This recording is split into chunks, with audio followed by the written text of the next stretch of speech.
மலையாள பகவதி மலையாள sit down உட்கார்றா. இப்பவே சொல்லிடுறேன், யாருக்கிட்ட இந்த பிட்டு கிட்ட ஏதாவது வச்சிருந்தீங்கன்னு வச்சுக்கோங்க, 2 minutes டைம் தரேன், வெளில போயிட்டு வச்சுட்டு வந்துருங்க. எழுந்துக்க மாட்டீங்க, எழுந்தா மாட்டிப்பீங்கல்ல.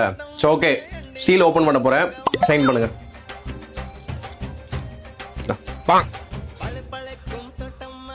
என்ன சத்தாங்க? பின் டிராப் சவுண்ட் இருக்குன்னு சொல்லிட்டேன். பின்னு கீழே போட்டா பெல் அடிக்கிற சவுண்ட் கேட்கணும், அந்த அளவுக்கு சைலண்டா இருக்கணும். பா, இன்னைக்கு தான் கிளாஸே ரொம்ப அமைதியா இருக்கு. மற்ற நேரம் இதுங்கெல்லாம் சனினுங்க மீன் மார்க்கெட்டை கூட அப்படி கத்திக்கிட்டே இருக்கோம், நொய் நொய் நொய் நொயின்னு. ஏய் சௌமி, காட்ரி. அதெல்லாம் காட்ட முடியாது, போ. வெளில வந்தாலும் ஏன் சைட்டு குத்துவேன். ஏய், மேல கை வைப்பியா? நாளைக்கு எங்க அப்பாவை கூட்டின்னு வந்தேன்னு வச்சுக்க, மிஸ்.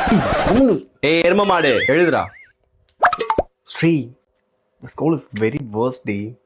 நம்ம ஸ்கூல் மாதிரி வருமா? யா, வெரி